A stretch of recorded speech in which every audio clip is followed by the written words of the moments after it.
Welcome to the video. Don't forget to subscribe. Happy listening.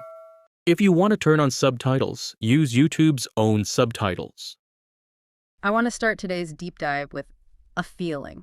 Not a fact, not a statistic, but a very specific, a visceral feeling. It is a frustration that I think, actually, I know you are familiar with if you're listening to this right now. Okay, set the scene for us. So, you are in a conversation. Maybe it's a dinner party. Maybe it's a high-stakes Zoom call for work, or maybe you're just trying to explain a movie plot to a friend, and inside your head, in your native language, you have a thought. Right. It's a complex, nuanced, funny, intelligent thought.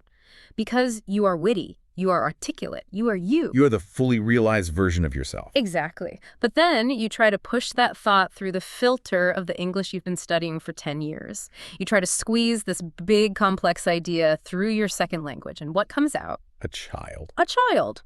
A clumsy, simplified, pixelated version of yourself. You want to say something like, the geopolitical implications of this policy are fraught with risk, and you end up saying, This is bad plan. This is bad plan, yes, the great simplification. It is the classic intermediate plateau. It is incredibly painful because your cognitive maturity just does not match your linguistic ability. It is the plateau. Yeah. And that is where most people quit. Or they convince themselves of a comfortable lie. They think, well, I just wasn't born with the ear for it, or I missed the critical window in childhood, and this is the big one. I can't get fluent because I don't live in New York or London. The geography fallacy. It's a geography fallacy. Yeah, it's the idea that fluency is something you just absorb through the air, like humidity. If I just stand in Times Square long enough, I will magically start speaking like a native. Right. I love that. But we are looking at a text today that says, stop it. Stop making excuses. Fluency isn't magic. It isn't geography. It is structure. Specifically, it is architecture. That is the title of the deep dive today, The Architecture of Fluency, 7 Pillars of English Cognition. We are pulling apart a fascinating, somewhat dense piece of research that outlines exactly how to bridge that gap between the child version of you and the real you. And I really like this framing because architecture implies something built. You don't find a building, you build it. Brick by brick. And what makes this source material so unique is that it doesn't care about your grammar drills. It doesn't care about your daily app streak. It cares about your cognitive environment. Right. It claims you can build a fluency engine without ever leaving your house. But, and here's the twist for today, we aren't just going to give you the 7 pillars. We are going to do something a little different. We are going to get totally obsessed with the language of the text itself. We are going meta. We were going meta. I noticed something when I was reading this. The author uses a very specific set of adverbs. And usually, you know, when I say adverb, people tune out. It reminds them of 4th grade sentence diagramming. Yeah, lying quickly, running fast. It feels like filler. Exactly. But in this text, the adverbs are doing the heavy lifting. They aren't just decorating the verbs. They are describing the mindset of the fluent speaker. Words like reluctantly, systematically, resolutely. That's a great point. Because fluency isn't just what you say. It's how your brain processes the world. Right. These adverbs, words describing intensity, hesitation, precision, they are the instructions for that processing. They tell us the emotional and cognitive state required to succeed. So here's the deal. We're going to unpack the 7 pillars, but we are going to hang them on these specific vocabulary words. By the end of this deep dive, I want you to not only have a roadmap for fluency, but I want these words reluctantly, systematically, inherently to be burned into your brain. I am ready. Where do we break ground? Pillar number 1. The text calls this the implementation of a monolingual environment. Or, as I like to call it, the burn the ships strategy. Man, it is a bit aggressive, isn't it? Very. The source material opens with a really bold claim. It says, the most profoundly effective method for rapid learning is the total immersion of one's daily life. Now pause. Usually when a listener hears total immersion, they check out. Oh, absolutely. They think, okay, great, let me just quit my job, leave my family, and move to Manchester for a year. Right. It feels impossible. It feels like a luxury for rich college students. Oh, just go find yourself in London for a year. That is not reality for 99% of learners. But the text anticipates this. And this brings us to our first major adverb of the day. Yes, the text says, many learners reluctantly accept that they cannot travel abroad. Reluctantly. Let's dig into that. Reluctantly. So, reluctantly is doing a lot of emotional work here. It implies hesitation. It implies doing something with a lack of enthusiasm. Okay. If you do something reluctantly, you are dragging your feet. You are doing it, but you really wish you weren't. It's the feeling of settling. I can't have the steak, so I'll reluctantly eat the salad. Exactly. And in language learning, this is poison. Hmm.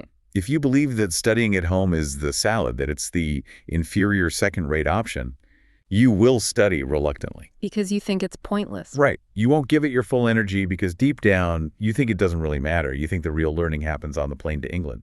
But the text is arguing that this reluctance is scientifically misplaced. It says a digital ecosystem can be just as potent as a physical one. Maybe even more so, because you can actually control it. But only if, and this is a big if, you stop doing it haphazardly. Right. You have to stop treating English like a hobby and start treating it like an environment. Which leads us to the second and probably most important adverb of this pillar, systematically. The text argues you must systematically replace every linguistic touchpoint with English. Systematically. This word sounds cold. It sounds like a machine. It is cold, and that is why it works. Systematically is the opposite of randomly or occasionally. Right. To do something systematically means to follow a fixed plan, a method, without deviation. It implies a total thoroughness. So what does systematically look like in real life? Because I think a lot of people say, oh, yeah, I watch Netflix in English sometimes, or I listen to a podcast on the way to work. Yeah, sometimes is the enemy of systematic. Well, that's good. Systematic change means you go through your life like a tax auditor. You look at every single input entering your brain, your phone interface. Change it. Your laptop operating system. Change it. To GPS in your car. Change it. The news you read in the morning. Change it. Your Google search settings. Change them all. Okay, I have to play devil's advocate here. I have actually tried to do this. I changed my phone language to English a few years ago, and I am going to be honest, it was infuriating. What happened? Well, I was in a rush. I needed to change a specific privacy setting, and I couldn't find it. I didn't know the word for privacy or general settings or accessibility. Yeah. I got so frustrated, I switched it back just so I could function. That moment, that specific frustration. Yeah. That is actually the learning happening. See, it felt like failure. It felt like I was wasting time. It feels like failure, but it is actually survival. The text talks about this. It says the goal is to force the brain to process English as a tool for survival, not an academic subject. When you are looking for that setting, you aren't studying vocabulary in a textbook. You are trying to solve a problem. The stakes are real.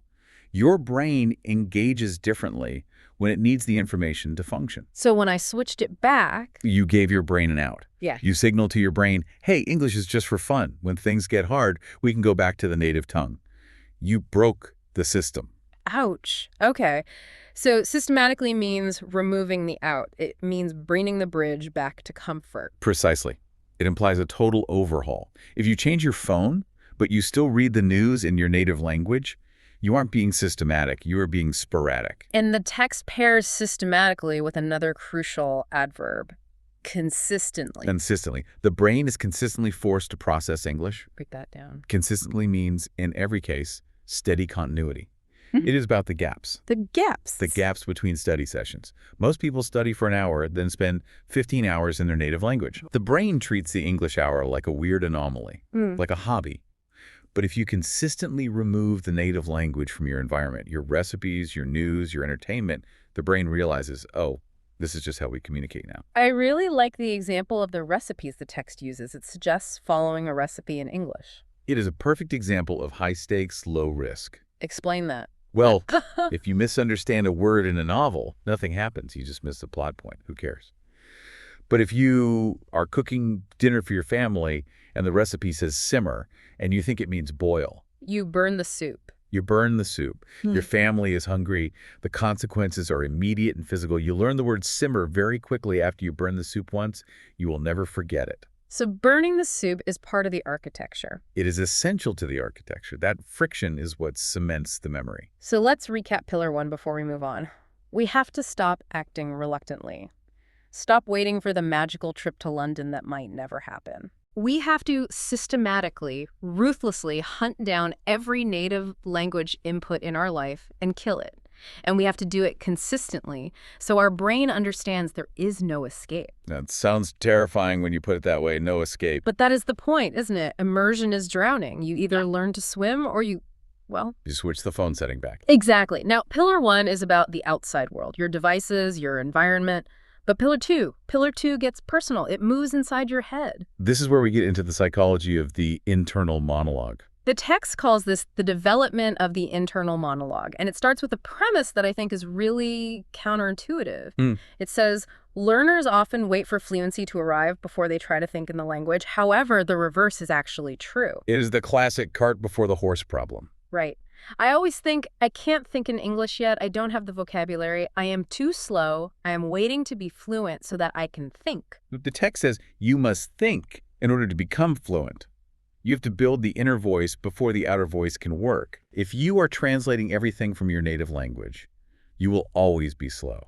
You have to cut out the middleman. But how? If I don't have the words, how do I think? Do I just sit there in silence? This is where our next adverb saves the day.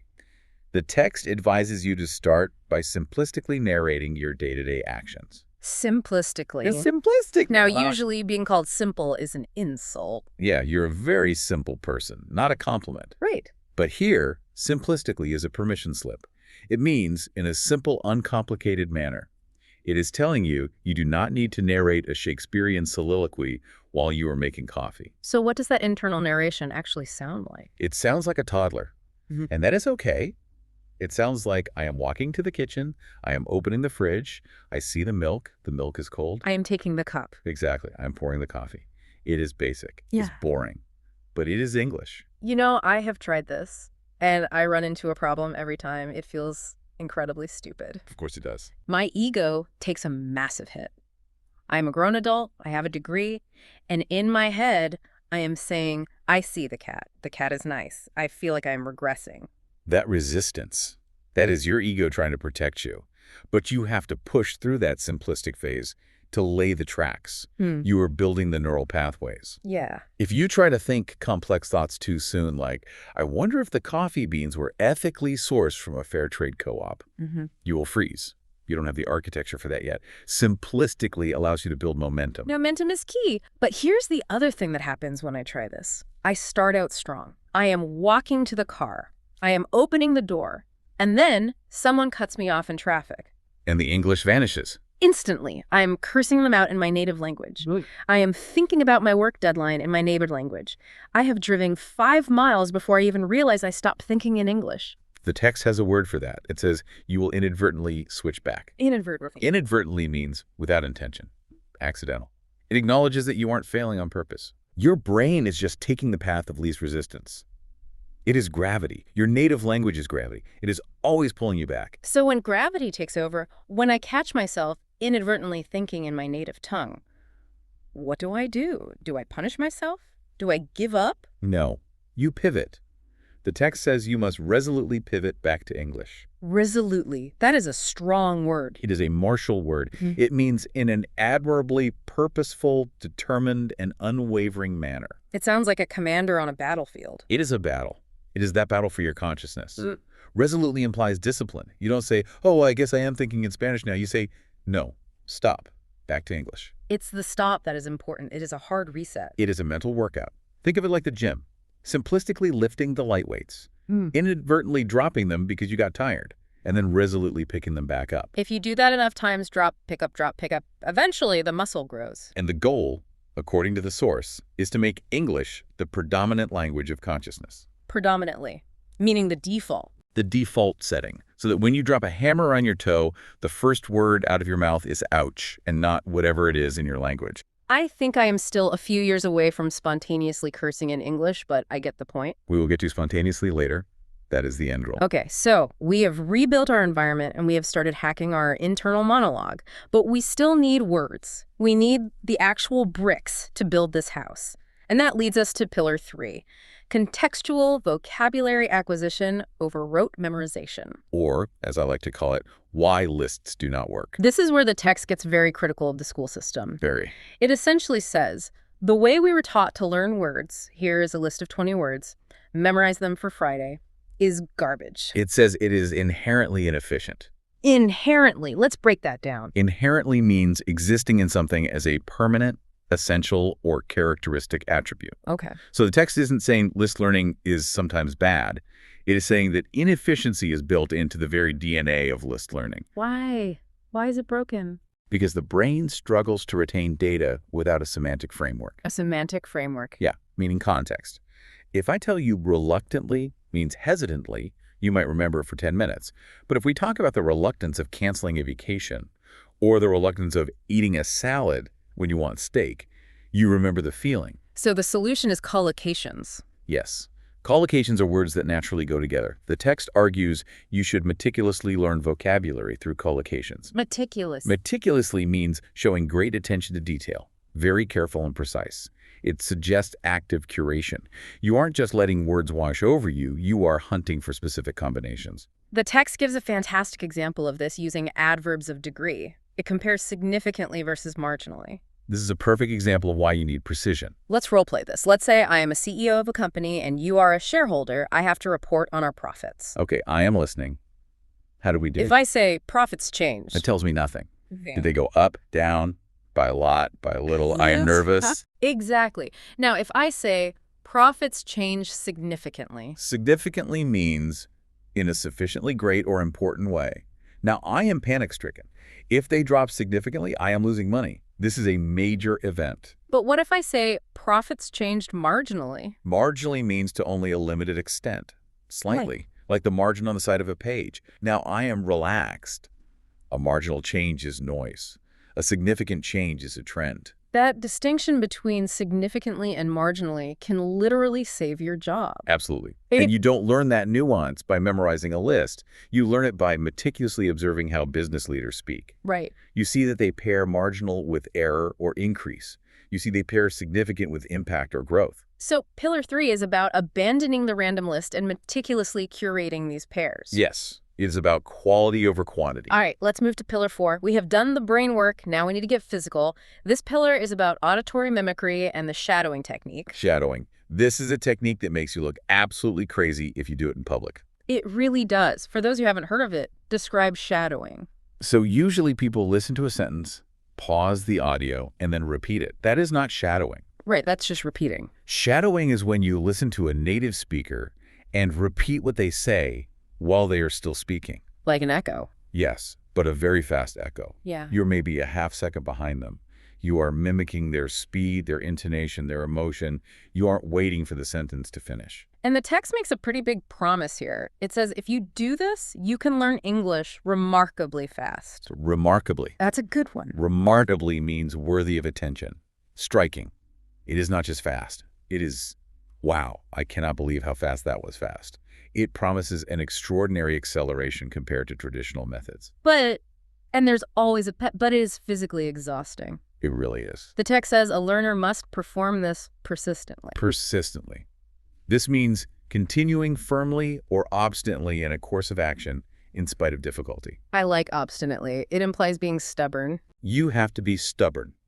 Because when you shadow, your mouth hurts. Your tongue gets tied. You feel ridiculous. Yeah. Your brain gets tired because you are processing input and output simultaneously. But why does it work? Why is it worth the pain? Because it bridges the gap between comprehension and production. The text points out that this practice helps the learner move away from reluctantly enunciating every syllable. There is reluctantly again. Yes. But here it paints a different picture. Think of the student who reads a sentence like a robot. I am going to the store. They are reluctantly pushing each word out because they are unsure. They are over-enunciating because they are scared of making a mistake. Versus the natural flow, which is more like, I'm going to the store. Exactly. Shadowing forces that flow. You can't over-enunciate if you were trying to keep up with a native speaker who is speaking normally. Yeah. You have to blend the words. You have to use contractions. The text says it is virtually impossible to think in a language if you cannot feel its rhythm. That is deep. Feeling the rhythm to think. It is almost musical. It is. Language is physical. It is muscle memory. Persistently shadowing builds that muscle memory so you don't have to think about where your tongue goes. It becomes automatic. And that automaticity is what frees up your brain to actually think about the content. Which brings us to the next cognitive hack, Pillar 5. Semantic mapping and conceptual association. This sounds very sci-fi. Bypassing the bridge. It is the solution to the translation bridge problem. Okay, let's define the problem. The translation bridge. It is the lag. Let's say you see a tree. Okay, I see a tree. In your brain, step 1 is you recognize the object. Step 2, You think of the word in your native language, say arble or balm. Step 3, you translate that word into tree. That is a 3-step process. And that middle step, the native word, is the bridge. It slows you down. It creates buffering. You know when you were watching a video and the little circle spins? That is me in conversation. Just a spinning wheel in my eyes. Exactly. The text argues you need to rewire the neural pathways to link the image of the tree directly to the concept tree, skipping the native language entirely, bypassing the bridge. And the method for this is mind maps and visual aids. But it is not just looking at pictures. You have to apply this diligently. Diligently. That is our adverb here. Diligently means showing care and conscientious effort in one's work. It suggests a steady, earnest application. You can't just do this once. Right. You have to actively practice looking at objects and forcing the English word to surface first. It is active work. It is walking down the street, seeing a car, and refusing to let your native word for car enter your mind. Yes. You have to block the native word. You have to suppress it diligently. And if you do this diligently, the text claims your response time in conversations is considerably reduced. Considerably. Another degree adverb. Yes. Considerably means by a notably large amount or to a notably large extent. It emphasizes that the efficiency gain isn't small. Skipping that translation step makes you much faster. It is the difference between a pause in conversation where the other person wonders if you even heard them and a snappy instant reply. Exactly. And that speed breeds confidence. When you respond instantly, you feel fluent, even if the sentence is simple. Which leads us perfectly into Pillar 6, because nothing kills confidence like the fear of looking stupid. Oh, yeah. Pillar 6 is the psychological embracement of error. This is my favorite pillar because it deals with the emotional side of learning and, frankly, the trauma of learning. Trauma is a strong word, but it fits. We all have that memory of being corrected in class. The red pen, the laughter. The text identifies the barrier clearly. Yeah. Fear. We are scared of making mistakes. And because of that fear, we treat English like a test. We think if we make a grammar mistake, we get a red F on our forehead. So how do we reframe that? The text says high-level learners must courageously accept that errors are essential. Courageously. That feels like a big word for grammar. Is it really courage? I think it is. Courageously means without being deterred by danger or pain. Bravely. But what is the danger? It's just a verb tense. The danger is social rejection. The danger is looking incompetent. The danger is losing status. It takes genuine guts to speak broken English to a native speaker, knowing you sound like a child. That is an act of bravery. It really is. I remember the first time I tried to order food in a new language, my heart was pounding. I was terrified I'd say something offensive when I just wanted a sandwich. And if you let that fear win, you speak hesitantly. Hesitantly. In a tentative, unsure, or slow manner. The text warns that speaking hesitantly reinforces the test mindset. You are checking every word before you release it. You are self-editing. Which kills fluency. It kills flow. It kills connection. If you are hesitant, the other person gets uncomfortable. They want to help you, or they check out. The text argues that errors are just data points for improvement. I love that framing. Data points. It is not a sin, it is data. And here is the paradox the text presents. The more willingly you make mistakes, the faster you correct them. Willingly means readily, of one's own free will. It suggests an eagerness to fail. You should want to make mistakes. That sounds crazy. I want to mess up. It does sound counterintuitive. Why would I want to fail? Because failure is feedback. If you make a mistake willingly, you get immediate feedback. Yeah. You see the confusion on the person's face, or they correct you. You get the data. Right. If you stay silent to avoid the mistake, you get zero data. You learn nothing. So silence is the enemy. Silence is safety, but it is stagnation. You have to run into the fire willingly. So be courageous, don't be hesitant, and make mistakes willingly. Precisely. That is the warrior mindset of the fluent speaker. Okay, we have covered the environment, the inner voice, the vocab, the mouth, the brain, and the emotions. Now we get to the final pillar, Pillar 7, the logic of the language. This is the most academic of the pillars. And this is where we graduate from conversational to professional. It talks about discourse markers and logical connectives. Fancy terms for signposting. The text says thinking like an English speaker means mastering these signposts. It is the shift from just stating facts to constructing arguments. And this sophistication is predominantly what differentiates a basic user from a professional. Predominantly. Predominantly means mainly, for the most part. It isolates the key factor. You can have great vocabulary, but if you can't link your ideas logically, you won't sound like an academic professional. You will sound like a list of bullet points. So let's look at some of these connectives mentioned in the text. These are also adverbs, mostly. They are conjunctive adverbs. They connect ideas. They tell the listener how to process what is coming next. The text lists, consequently, furthermore, conversely, and subsequently. Let's do a quick rapid fire on these to see how they change a sentence.